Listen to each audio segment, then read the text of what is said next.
Welcome to Just Read It, coming to you from the beautiful Laurelhurst Retirement Center in Portland, Oregon. We have a little book club. Susan here is my co-host, and we talk about current popular books. Our guest today is Leigh Goodison, and Leigh, give us a little plug for your books, will you? I'm the author of Wild Ones, which is a young adult coming-of-age novel, and the medical series, medical thriller series, The Jigsaw Man, and soon-to-be-released Limboland. Okay, and Susan has just written a wonderful book. I do my own blurb? Yeah. Oh, okay. I do the Sage Adair historical mystery series, which are set in the 1900s in the Pacific Northwest. And it's kind of lefty political. Okay, and I write whatever moves me. So, well, thank you for being with us today. And we're going to do an interesting book. I'm waiting to see what my co-host thinks of it. Buried Giant by Kazuo Ishiguro. Okay, forgive me, folks. Write in and tell me how badly I did with it. But this is a Japanese writer who did Remains of the Day, as you know, very famous. And he has written this book, which is a little different than the traditional novel. So, Leigh, give us your take on it. Well, it wasn't what I was expecting, having read The Remains of the Day and enjoying it very much. It probably took me about a good third of the way through before I was sufficiently engaged, most likely because I didn't realize that it was more of an allegorical novel than anything. And so there was a lot of symbolism, a lot of mysticism, and when it finally gained traction with me, then I was engaged. I have to say it built momentum as it went along, and I was more and more intrigued with it. So, yeah, that's... Okay, yeah. So but you were kind of a little hit between the eyes when you opened the first page. It took me a while. Let's just say I renewed it 5 times at the library, which is the limit. And yet it's a small book. It's not a big book. Much to think about. Okay, Susan. Well, I wished I had read Remains of the Day so I would have something to compare it to. Actually, I think this is one of the worst books I've read in a really long time. It felt like a trudge, a torturous trudge uphill with the rock on my back. I did something I've never done before, which is about 2/3 of the way through, I went through a period where it just seemed such a waste of words. Wonderful words, you can make a beautiful sentence, that I was just reading the first sentence in every paragraph, and I'd never ever do that. I mean, I'm the person who reads the back of, cereal boxes avidly. But this one, I just thought it was really, I don't know. It was an allegory, sort of, but it didn't quite make it, to me, the story wasn't interesting. The characters he was so distant from his characters that I didn't feel empathy for them. I couldn't connect with them. I just didn't like the book. That leaves us in great doubt about our feelings about that, and I am not surprised. Yeah. Susan and I, if you've been following our series, do have different tastes, which makes for a good debate. And then Leigh, you get to be the middle person. Of course, I loved it. I think it's one of the great classics of American literature. It is more than allegory. It is fable. It is myth. It is epic. It is beautifully written. It's the story of a very old couple who don't remember anything about their lives. They think their son is dead, but they're not really sure. This is in Wales, in the Brits and the Anglo-Saxons are living together in the King Arthur time, so there are dragons and pixies. And slowly the mist around the village begins to fade, and their memory starts to come back, and so they go on a quest to try to find their son. And during the quest, they meet different characters, some of them from the King Arthur legend. The ending is the most poignant I have ever witnessed because the couple parts. You know, you have to think of Ishiguro in this one as like a seed. It is extremely simple. And you can swallow it and not know. But what does a seed do? A seed has complexity. It has structure. It invites a lot of subplots. And it's all here. And at the end, it's not a beach read. It looks simple, but it isn't.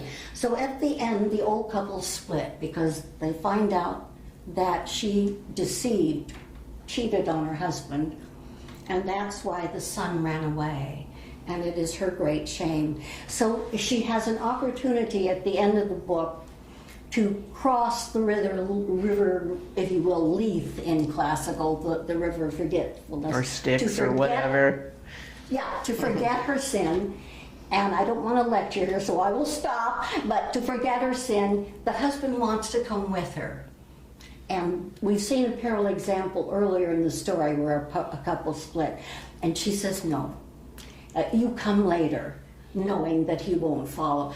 Now, at the end of the novel, and this is the most puzzling, the man, her husband, is standing on the bank watching this woman go through the mist to this island of forgetfulness. And he turns around, and that's the critical part, and looks back the way they had come. And what is back there? The Brits and the Anglo-Saxons who are about to wake up and remember that they hate each other and that there's going to be a massive war. And he looks and he chooses not to forget, but to remember. Yeah, my reading of him, by the way, is that he lives in England, not in the U.S. When I researched He said Wales. It's Wales. No, the author lives in England. I'm not sure it's an American Ishiguro. novel. I think it's. He lives in England? Yes, I think that's what I He's read. British, Japanese, yes. Yeah. Oh, Yeah, okay, right, yeah. that I did. know. Which explains why I think, took that setting of. Well, bringing to my point then, and because what Ishiguro is asking is not what is the meaning of life, but how do we live our lives?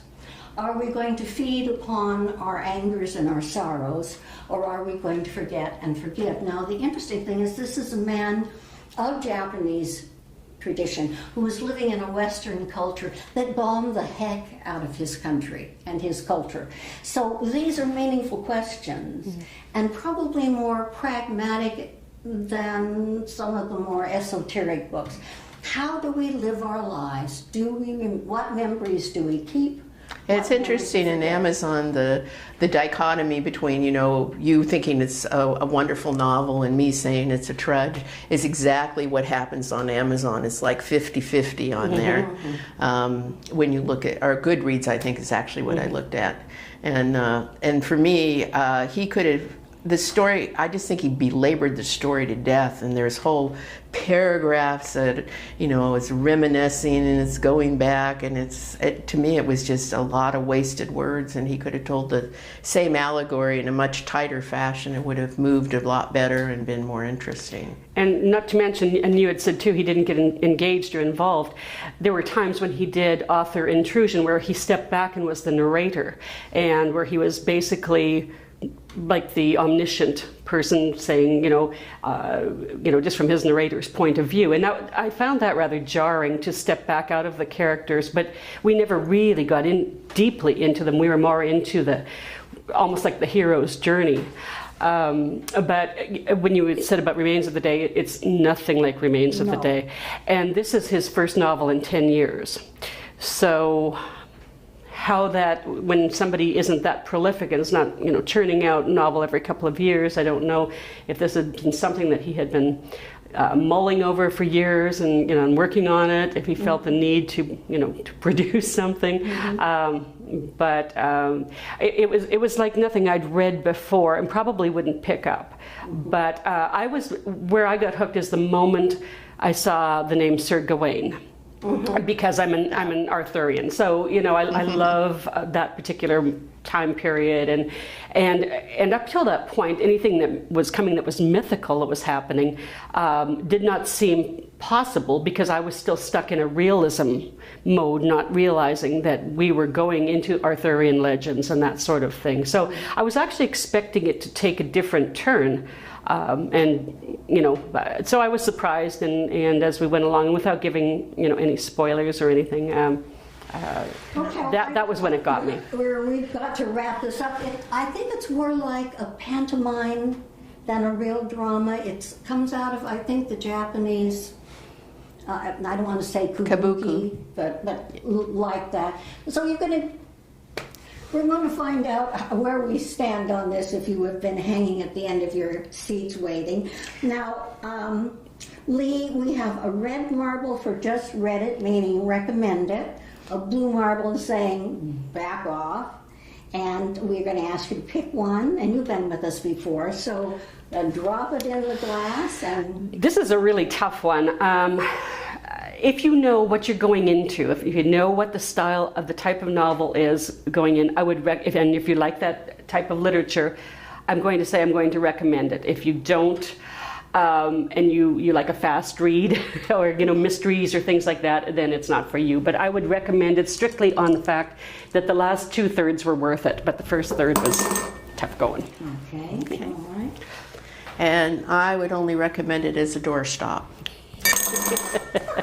It's a very long book, by the way. Well, I have to tell you, this time, Susan, I am delighted because I'm not the single vote for a change.